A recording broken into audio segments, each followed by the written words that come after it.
There's so many things on people's minds right now, but something you and I were discussing backstage, and we were just saying, you know, if we didn't have all these distractions of war and geopolitics and things that hold humanity back, can you imagine if we spent just a small portion of that money on development and pulling and pushing humanity forward?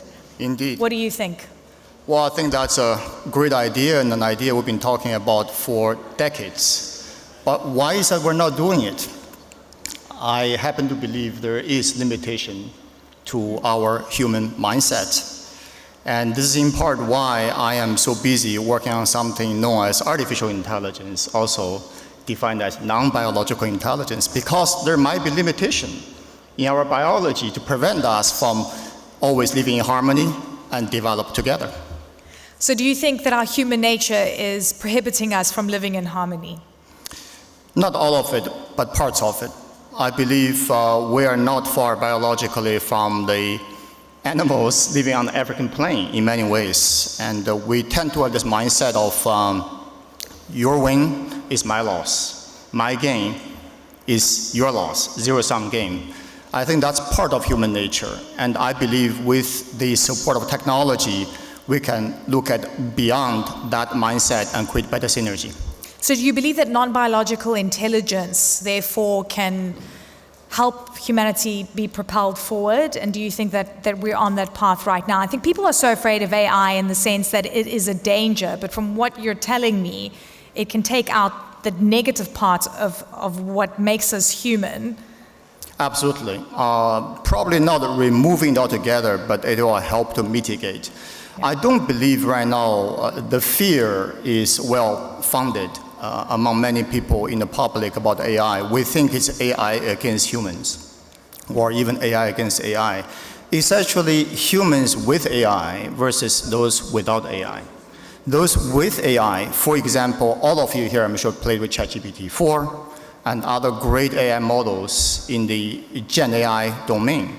It's helping you to become much more knowledgeable, much more in tune with a greater humanity to work with each other and co-develop. So I believe this is a key area of focus we should all work on together. We're dealing with the rise of AI. People are so afraid of what that means. It's a multipolar world. So in that context then, what is your worldview overall? I mean, you've given us a little bit of an idea of what you're thinking, but I want to talk about it in practical terms and how you see that evolving, because AI is only helpful if we choose to use it, if governments choose to use it, and the way they choose to use it. You touch on a very important term, a multipolar world we live in today. When you look at UAE, we've been a nation of neutrality from the very founding of this country. And G42 being a national champion in the UAE in the technology domain, we also are a neutral technology company. But when it comes to cutting-edge technology development, by definition, there are not many players, only one or two are actually leading. So our position at G42, when it comes to advanced AI technology, has been to partner with world's best in capabilities and also those who share our value system. And in this case, we chose to partner with our friends in the US, in particular with the likes of Microsoft, OpenAI, Cerebras. We heard from our friend Jensen earlier this morning, NVIDIA and others. Because they are on the cutting edge, leading the development of AI across the globe, and they share our value system, and we are working with them hand in hand right now. And this is a really interesting and important point. You're working with the US and you're working with multinationals based out of the US. In doing so, you also had to sever ties with anything that you were doing in China. How difficult of a decision was that for you? It was not easy. As I mentioned, on the cutting edge, you have to make choices because not everybody can be on the cutting edge by definition. And we choose as a nation, as a company, to stay on the cutting edge of AI. So while working with our US partners, there are certain constraints imposed upon us. And we accept those constraints because we do believe the potential of AI for both good and harm is so great. Governments must step in and safeguard this technology. And we share the same values as our partners in the US, and we choose to work with them under those conditions. Yeah, and just to elaborate further on that point, I mean, from a macro perspective, if I look at what, the sort of the global, very public fight that is happening between China and the United States, whether it's, semiconductors, whether it's storage, there's a plethora of things that we're really worried about. And the US is saying, what is China going to use our data for? And China is saying, what are you going to use my data for? And then there's also the race part of things as well. Could you describe what that means for someone that is in the industry that clearly had to make a decision on which path to take? Right. I can only speak from our perspective. Yeah. And the way I look at this right now is that in the spectrum of AI development, on one end, you have the cutting edge, what I call frontier AI models. On the other side, you have what we all know as open source models. So open source models, by definition, is open and available to everyone. But also, by definition, they're not necessarily on the cutting edge. I believe on the frontier models, governments, East, West, North, South, will all fight to make sure that they maintain the edge, and they are the ones who are guiding the proper usage of that very powerful capability. But on the open source front, I encourage every company, every nation to fully embrace it and work with it. I'll give one example if you don't mind. Today, if you add up all the AI capabilities around the world, AI, Gen AI specifically, can only do about 2 to 5% of the human function. 2 to 5%. Yet the world is already running out of data centers to serve the demand for that tiny portion of capabilities. Now, soon enough, we believe the next generation of AI, maybe in less than a year, can perform double-digit percentage of human functions. Imagine the demand then. We have to look ahead and prepare for that. How would you describe the race to be competitive, like you're talking about, to maintain that edge? Is there a hardcore competitive environment right now that you're experiencing, that you're seeing, not so much between companies, but more so between governments? No, absolutely. There is a fierce race ongoing as we speak. They are actually, in my mind, not between governments, but more between companies. Especially a few very, very strong leading companies in the US. And they are building what I just mentioned earlier, the frontier models as we speak. And again, we made our decision to be part of that coalition to stay on the cutting edge. I think nation states need to pay attention and work closely with these private sector players, understand their roadmap. You cannot regulate what you don't understand. You cannot regulate version 1 when version 2 is coming out next week. So governments need to stay closely in sync. There's one more thing I will say here, if you don't mind. It's much more than just regulating the next great new AI model. AI doesn't exist without physicality around us. To deliver AI to the world, you need a lot of this. Electricity, you need data centers, you need chips, you need connectivity. This is what we call the holistic ecosystem of AI infrastructure. In the UAE, not only are we investing in AI models, we're also building AI infrastructure for the nation, but also for our partner nations around the world. So I'll give one example, Elena. Just last night, we had a great discussion with the president of Kenya. Kenya, did you know, have over 10 gigawatt of geothermal renewable energy reserve underground. They want to turn that into good use. We discussed with the president of Kenya how to create a hub in Kenya to serve multiple countries in Africa by leveraging the green energy underground and build the state-of-the-art data centers with great GPUs and AI capability to serve the entire region for the benefit of the whole African continent. So the investment in AI infrastructure is critical for every government to put on their agenda. I'm really glad you said that. Super important. And also just an extra piece of information for those of you that are interested. 90% of Kenya's electricity relies on renewable energy, which Yes. is pretty phenomenal, right? But It's incredible. it's incredible. But when you said, what do we need to accelerate and get sort of this infrastructure on the go? You need commodities. When you tell me you need chips, I'm just thinking commodities. You need mining to get those commodities. You need oil and gas or electricity. There are thousands, so many things, that value thousands of chain. elements going to a chip, thousands of chemicals going to a chip, right? Then chips got to go into a server. Servers got to go on a rack. The rack going to data center. Data center need power. Power need to be connected to the internet. So this is a whole chain. This is a whole chain. So while individual companies are focused on different elements of the entire value chain, governments need to think holistically about this entire architecture. And you need that basic infrastructure. I mean, I'm glad you mentioned Africa because it's really important. Everyone says, the continent is capable of leapfrogging a lot of the older technologies, and does it really need to industrialize in the sense of the way that the world industrialized in the early 1900s? Yes.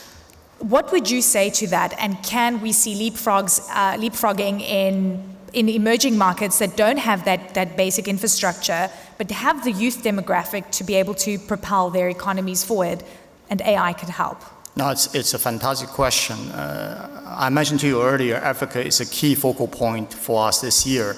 And for the coming years, it's a continent of 1.3 billion people, average age 18.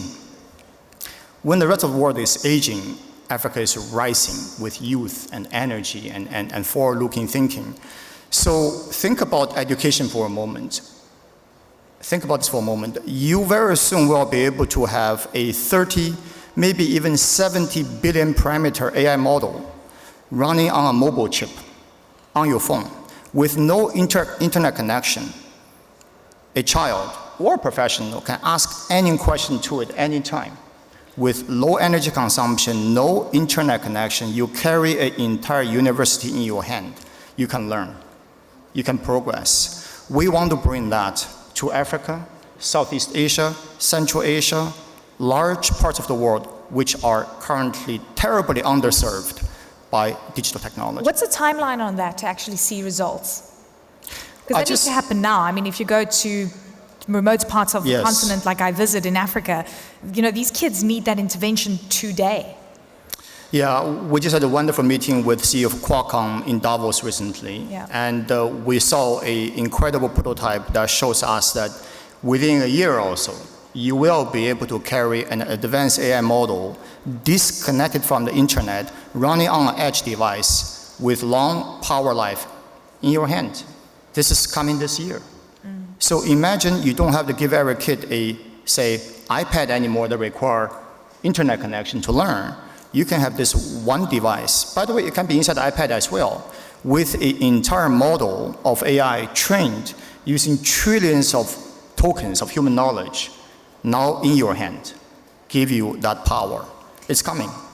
I'm kind of trying to project the future, and I'm constantly hypothesizing about what that would look like. Will the powerful countries of the future, the ones that will be more plugged into AI, that the notion of what made a country powerful in the past that is going to shift, and Absolutely. It's going to be completely linked to the ability to use AI and how integrated it is in AI. AI will be the single most important differentiator for nation states in the coming years, in my personal opinion. And affecting economics as well, right? And economic systems.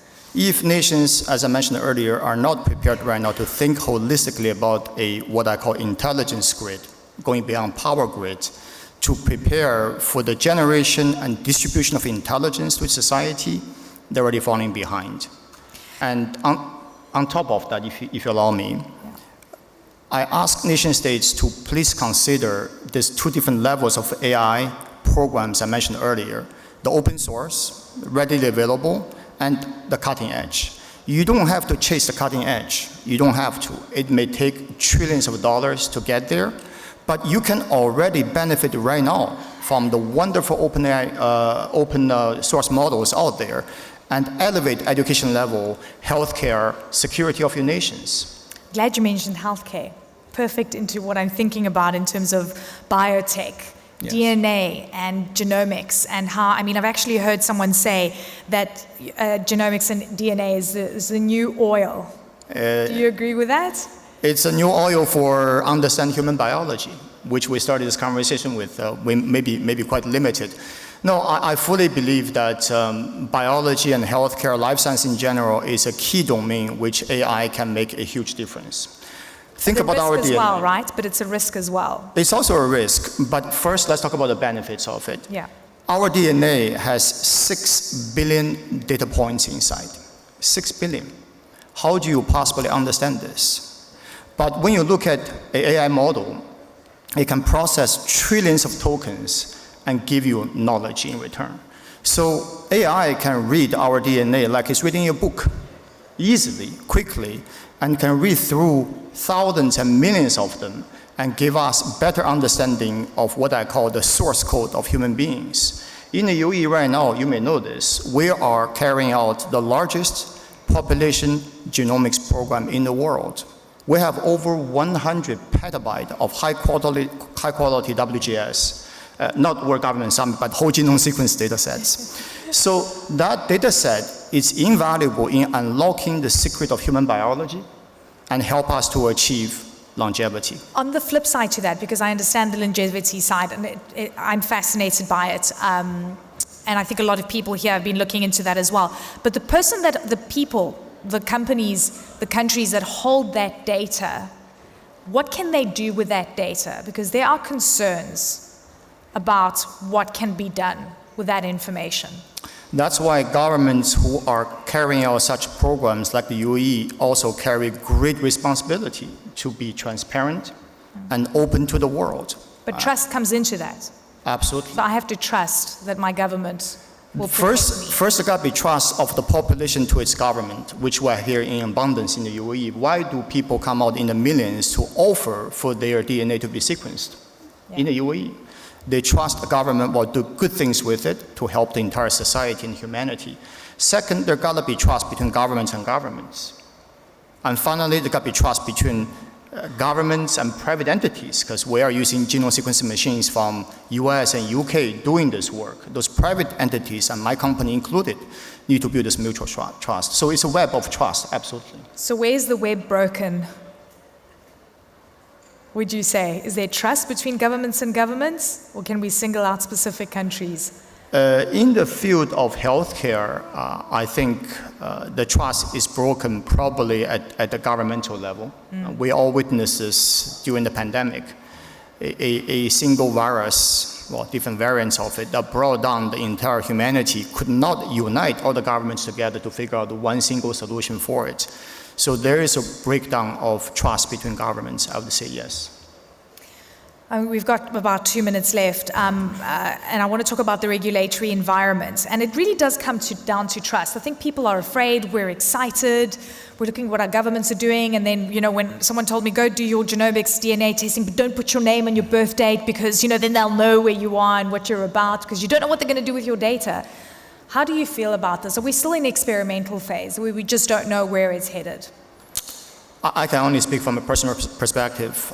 We all have loved ones who suffer from serious illnesses, I'm sure, unfortunately. If I could put my DNA, which is, again, 6 billion data points, openly on the internet. Have you done that? I'm happy to do so. I'll be happy to do so. Okay. If every scientist can look at it and give me advice, how to live a better life, how to solve problems, diseases for my family, I do it gladly. This is why we are championing in the UAE right now to put this data set anonymously on a data platform. I was talking to Jensen about this a couple of days ago. Build a genome platform using AI to provide this powerful tool set to all the scientists, medical doctors, to collaborate together to find cures for human diseases. Isn't that a great cause? Absolutely, to find cures, but can it be used for other things and things that are... Yeah, potentially you can use it to discriminate, right? You can use that to invent certain chemical agents and biological agents to do harm. But there are always two sides to every serious issue. I think we, again, need to lead the world here. This is the World Government Summit, after all, for the government officials to come together and agree on a common framework to work together. Because if we don't work together as like-minded government partners, trust me, there are other agents out there doing their own work in the dark. And that's very dangerous. Exactly. And actually, humanity has proven that when things go down and things go bad, we can come together, coordinated global Indeed. action. We've done it before. We can do it again. Absolutely. Yeah? Peng Chau, thank you so much. What a pleasure to speak to you. Thank you. Round of applause. My pleasure. Thank you.